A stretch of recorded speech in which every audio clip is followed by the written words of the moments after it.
Grant Cottage is 140 years old this year, and you know, what's always been amazing to me is that this 140-year-old wooden building has escaped catastrophic fire damage because it's in such a remote area.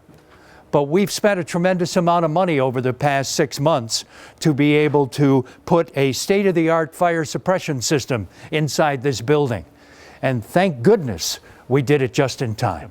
Let me show you how it works. Where did everything go? Well, in preparation for this $1.2 million state-of-the-art fire protection system, all of the furniture, all of the clothing, the wall hangings, the floral arrangements, and the personal effects of Ulysses S. Grant were removed for safekeeping during construction. Chris Crivello is a vice president of RAN Fire Protection Engineering, and he tells us why it's so special and expensive. So what you have is nitrogen mixing with water mist. And what happens is as the system discharges, the nitrogen drops the oxygen concentration in the room from around 21% oxygen down to 13% oxygen.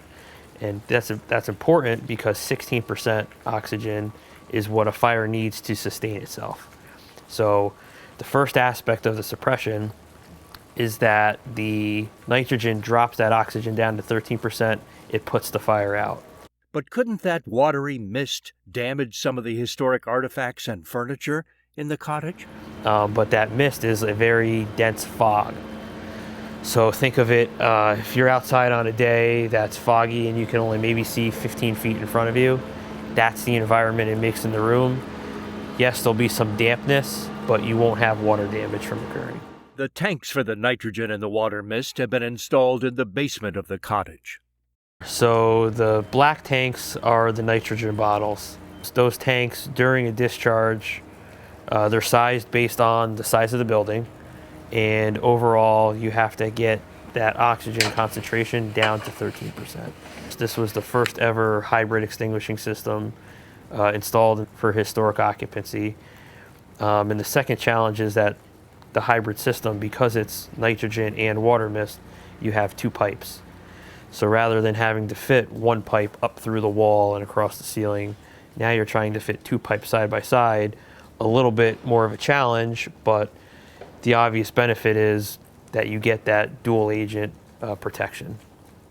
Now, the nitrogen misting system doesn't have to be triggered immediately because there's a series of high-tech sensors which can smell the faintest level of smoke and alert Grant Cottage officials so they can check it out before a nitrogen discharge occurs.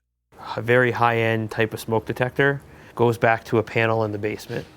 And in that panel, the sensor can sense smoke from anywhere as small as the melting of a coating on the outside of a wire, all the way up to smoke density similar to a smoke alarm in your house.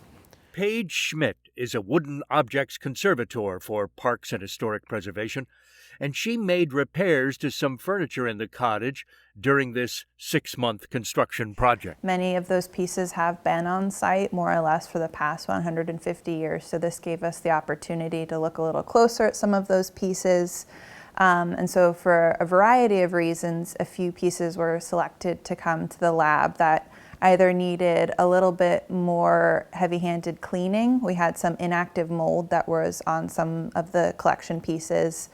And then some pieces had some structural instability, and so this is a good opportunity for us to actually address those repairs.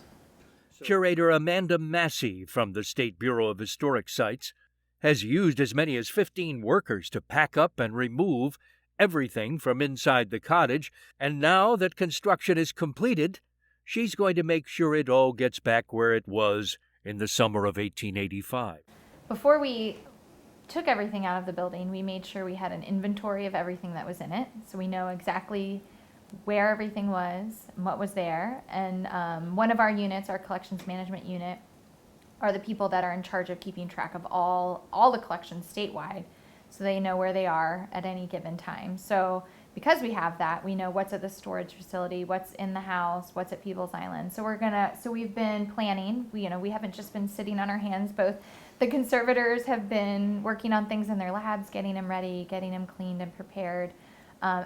Given that Grant Cottage is a site that is like a time capsule, we want to make sure that the things that the public's used to seeing, the things that they expect to see, go back on display. So now you know why we have been delayed a couple of weeks in our opening of the cottage to tours this season, and why we are so grateful to our donors and the New York State Department of Parks, Recreation, and Historic Preservation for saving Grant Cottage from fire. I'm Tim Welch, a cottage volunteer.